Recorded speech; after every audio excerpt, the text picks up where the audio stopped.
అందరికీ నమస్కారం అండి. ఈరోజు మనం 2011వ సంవత్సరంలోని చందమామ కథల పుస్తకంలోని అనుభవం అనే కథ గురించి చెప్పుకుందాం. ఈ కథ రచించింది బొమ్మిడి అచ్చారావు గారు. రామభద్రయ్యకి ఆ చుట్టుపక్కల 30-40 గ్రామాల్లో ఘన వైద్యుడని పేరు. ఎటువంటి రోగాన్నైనా సునాయాసంగా తగ్గిస్తాడని గొప్పగా చెప్పుకుంటారు.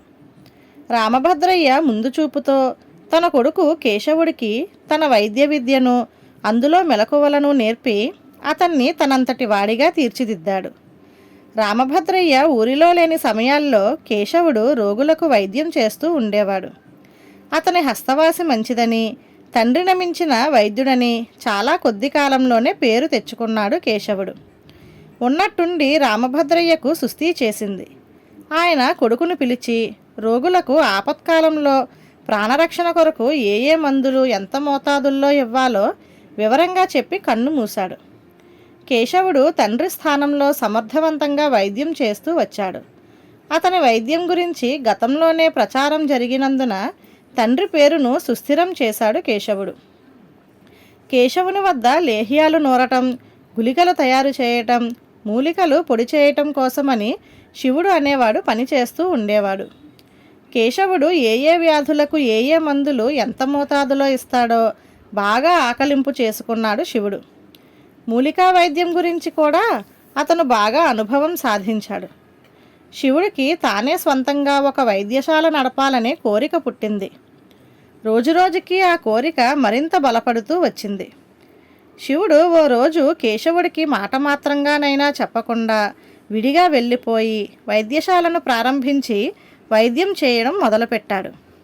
అప్పటికే వైద్యంలో కేశవుడి దగ్గర గడించిన పరిజ్ఞానంతో బాగానే రాణించాడు. రోగులు శివుడి దగ్గరకు బాగానే వస్తూ పోతూ ఉండేవారు. అతని ఆదాయం కూడా బాగానే ఉండదు. తనకు తీరిక లేక మందులు నూరటానికి తన వద్ద ఒక పనివాడిని కూడా పెట్టుకున్నాడు శివుడు. కేశవుడికి ఎప్పటికప్పుడు శివుడి సంగతులు తెలుస్తూనే ఉన్నాయి. శివుడు వేరే వైద్యం చేస్తున్నా కేశవుడి వద్దకొచ్చే రోగులకు కానీ అతని ఆదాయానికి కానీ ఎలాంటి కొరత లేదు. శివుడు తను నేరుగా ఆసుపత్రి నడుపుతున్న విషయం ముందుగా కేశవుడికి చెప్పకపోయినా కనీసం అతడి చేత ప్రారంభోత్సవమైనా చేయించలేదు. అయినా శివుడు ఇవేమీ పట్టించుకోలేదు. ఓ రోజు శివుడి దగ్గరకు తీవ్రమైన జ్వరంతో బాధపడుతున్న ఓ రోగిని తీసుకువచ్చాడు. శివుడు జ్వరం తగ్గటానికని గుళికలు ఇచ్చాడు. నుదిటి మీద తడిగుడ్డ పట్టి వేశాడు. అతను గుళికలు వేసిన వెంటనే రోగి ఒక్కసారిగా కళ్ళు తేలవేసి కాళ్ళు చేతులు కొట్టుకోవడం మొదలుపెట్టారు. దానితో రోగి బంధువులు ఒక్కసారిగా గొల్లుమన్నారు. ఆడవాళ్ళైతే శోకాలు ఆరంభించారు. శివుడికి కాళ్ళు చేతులు ఆడలేదు. తాను జ్వరానికి ఇచ్చే గుళికలే ఇచ్చాడు. కానీ రోగి పరిస్థితి చూస్తుంటే విషమిస్తున్నట్లు గ్రహించాడు. అటువంటి పరిస్థితిలో విరుగుడుకు ఏ మందు వాడాలో అతనికి తెలియదు. వెంటనే కేశవుడి దగ్గరకు పరిగెత్తి అతని కాళ్ళ మీద పడి పరిస్థితిని వివరించాడు శివుడు. కేశవుడు వెంటనే విరుగుడుకు అవసరమైన మందులు సంచిలో వేసుకొని వాయువేగంతో రోగి దగ్గరకు బయలుదేరాడు. వ్యాధి లక్షణాలు చూడగానే సంచిలో నుంచి ఏవో మాత్రలు తీసి రోగి నోటిలో వేసి నీళ్లు తాగించారు. రోగి ఆ మందును గుటక వేయగానే గుణం కనిపించింది. కాళ్ళు చేతులు కొట్టుకోవడం ఆగిపోయింది. రోగి కళ్ళు తెరిచి చూశాడు. పర్వాలేదు, ప్రాణభయం లేదు.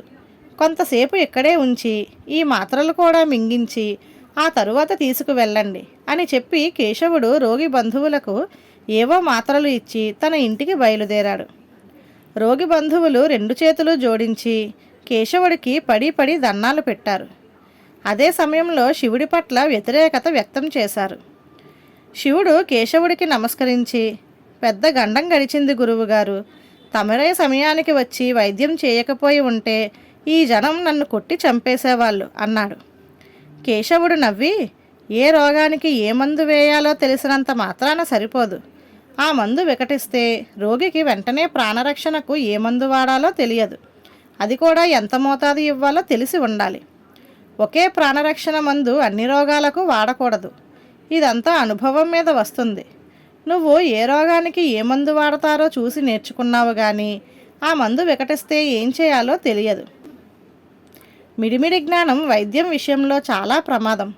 అంతేకాదు, మన దగ్గరకు వచ్చిన రోగి వద్ద మనకివ్వటానికి డబ్బులు లేకపోయినా ధైర్యం చేసి రోగిని రక్షించాలి.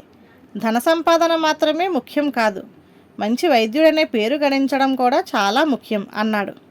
శివుడికి తానెంత పొరపాటు చేశాడో అర్థమైంది.